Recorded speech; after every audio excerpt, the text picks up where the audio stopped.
it happens in a second. You can't just guess when it's going to happen. It's crazy. Right now at 6 o'clock, a lot of parents in Bristol said they're concerned after police said a man tried to lure a girl into his car. And residents on alert in 2 towns after a series of car windows being smashed in, where it happened, and also what residents are saying this morning. Also, state lawmakers are going to tackle potential AI concerns when it comes to infringement on people's civil rights, possibly. That and more right now at 6. All local, all morning. This is Fox 61, Connecticut's news station.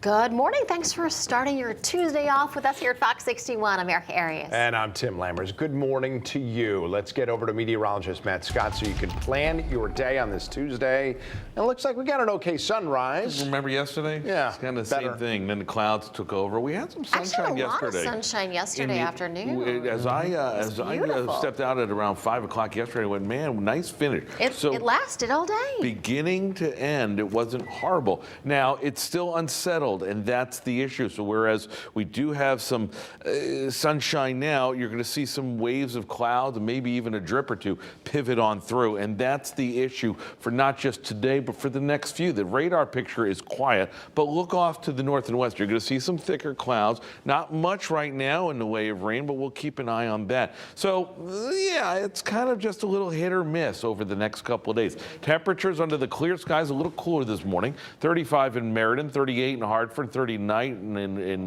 Groton, with the winds fairly light, still out of the north, 3 to 8 miles an hour. Chances of precip? Not great at all, but 1 or 2 you will get a drop. Then again, a few you will get some sunshine too. 41 degrees now, 58 and a spotty shower later on this afternoon. How long do we keep this kind of back and forth pattern with the clouds and the sun going? A little longer than you'd like. Probably we'll have the answer for that coming up. All right, let's check the roads right now. 6:02. Sun glare for now may be an issue. All right. Yeah, we're going to keep an eye on that. Definitely, Matt. Thanks so much. Good morning to you. Good morning, everyone. No crashes or incidents to report here in our state. We do have a crash on 91 southbound coming into Connecticut from the Springfield area. So just be mindful of that if you are heading up there. That is on the southbound side. So heading out of Connecticut into Springfield is going to be no issue. We do have some road work over on I-84 eastbound. We could see some heavy volume out there between exits 18 and 20. We do have some lane closures in place. We also have exit 18 on the eastbound side. It's the off ramp. Is still closed due to some road work. That should wrap up relatively shortly. We also had some road work going on over in East Hartford on Route 2 between exits 5 and 5A. So just be mindful of that if you are heading out the door, heading into the East Hartford area. Taking a look at our Hartford drive times, 91, 84, Route 2, all looking good as of right now. And then as we move things down to New Haven, a little sunny out there. Like Matt said, some sun glare might be an issue this morning. Bring some sunglasses. Make sure you're being very diligent about keeping your eyes on the road. And then down in Fairfield County, Bridgeport to Fairfield, experiencing some delays. We'll check in again on the roads coming up at 6:30. For now, Tim and Erica, back over to you. Lauren, thank you. Well, new this morning, the State Department of Transportation said a contractor is going to start fixing the East Haddam Swing Bridge tomorrow. It's stuck in the closed position. Now, to start, a contractor is going to remove a scaffold underneath the bridge. That should give boats an extra 3 feet of clearance, and that should take about 2 to 3 days to complete. And the DOT said boats that fit underneath after that should be allowed to pass under the bridge starting Saturday. As for when the bridge might get unstuck, still no timetable on that yet. The reality of stranger danger is hitting close to home for neighbors in the Bristol area this morning. Yeah, that's where police said a mom reported that a man stopped in front of her home and asked her daughter to get in the man's car. So scary. Fox 81's Angela Bavaro was joining us live right outside the Bristol Police Department with more details and what police want everyone to know. Hey, good morning, guys. And this scary encounter happening in the area of Maple Avenue near Nelson's Field, but really people all across the city are staying vigilant this morning, really serving as a good reminder to have those conversations with your kids, maybe as you sit down for breakfast this morning, about what to do in these types of situations. So take a look at your screen right here. Bristol police say a mom called them after her daughter told her that a man driving this Jeep stopped in front of their home and that man asked the child to get in the vehicle. Now, fortunately, everybody in this case is okay, and that child did the right thing by reporting this incident. And this situation also serving as a reminder to parents that safety is everybody's responsibility. If I see something sketchy going on anywhere, whether it's my kid or not, I'm going to make sure that something's going to be done about it. It's not just about my kids, you know? And once again, here is a picture of that suspect vehicle. Police only have a vague description of that man, no license plate number, and very limited details. If you do have any information about that Jeep, about the situation, you should give Bristol Police a call right away. We are live in Bristol this morning. I'm Angelo Bavaro, Fox 61, Connecticut's news station. All right, Angela, thanks so much. All right, moving on to New Haven now. All it took were reports of bed bugs for officials to close part of Union Station overnight. Authorities said crews worked throughout the night to clean and disinfect some of the seating areas there. It is expected to reopen this morning. Now, Fox 61's Lindsay Kane will join us live from Union Station to speak more with commuters. Again, that's coming up at 6:30. New this morning, Attorney General William Tong is calling for a new hearing on rates for Connecticut natural gas customers.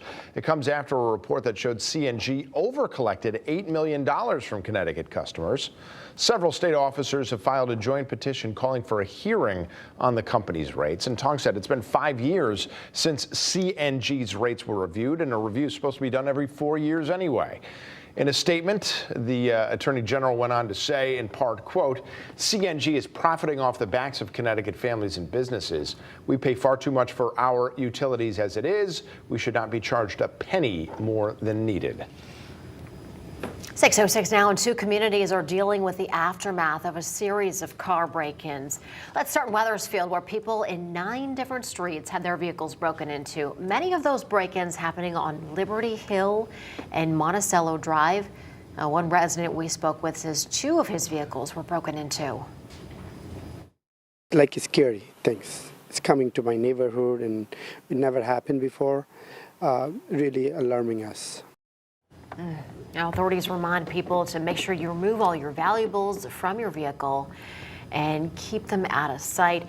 If you see any suspicious activity in your neighborhood, you're asked to reach out to police right away, and do not approach anyone who is acting suspicious. And in South Windsor, residents are also dealing with a series of car break-ins there happening overnight, Sunday into Monday. Many of those windows also smashed in, and in some cases, the thieves didn't steal anything at all. About 20 vehicles in total were targeted on a half-dozen streets. Residents telling us that they take precautions, but it's an issue affecting their quality of life, and one that seems to only be getting worse. Be as safe as you possibly can with your own belongings, and hopefully the community can take a better turn so that we don't have this kind of thing show up in the future again. Meantime, across town at Lightning Fitness, Fox 61 getting surveillance images of the alleged suspects and their getaway vehicle after a smash and grab happened there.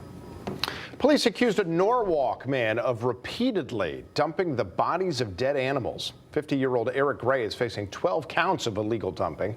Wilton police said they got numerous reports of carcasses being dumped in the area of Old Huckleberry Road. Gray is due in court today after turning himself in about 2 weeks ago.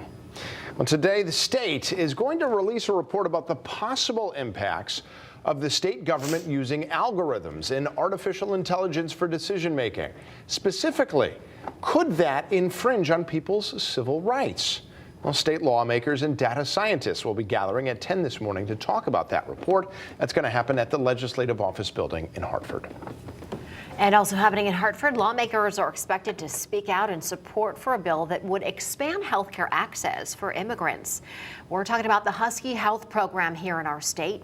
State Representatives Anthony Nolan and Kate Farrar are going to come together with other advocacy groups to push for the expansion, which lawmakers say will help those ineligible because of immigration status. They are expected to talk about this at 10 o'clock this morning. And yesterday at the state capitol, higher education officials warned lawmakers that if they do not give more funding, they're going to be forced to lay off workers and also raise tuition. It's in response to the latest budget proposal approved by the State Appropriations Committee last week. Officials with the state's university system say it would cause a nearly $110 million deficit next fiscal year and $226 million the year after that. We understand and respect the need for fiscal restraint, but it should never come at the expense of our most vulnerable students. It's sickening that the budget has come into a certain degree where we're now asking the questions that as leaders we don't want to ever ask in higher education, right? In terms of who stays, who goes.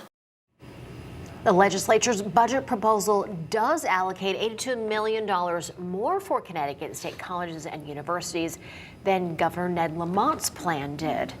The Lamont administration says the budget actually raises funding and says the decrease is due to temporary pandemic-era American Rescue Plan Act dollars expiring. Now, in a statement, Lamont's budget director wrote, CCSU's request for additional funding appears to be based on a belief that one-time federal funding to compensate for COVID-related costs should continue in perpetuity. Simply asking for ever-increasing operating subsidies is not sustainable.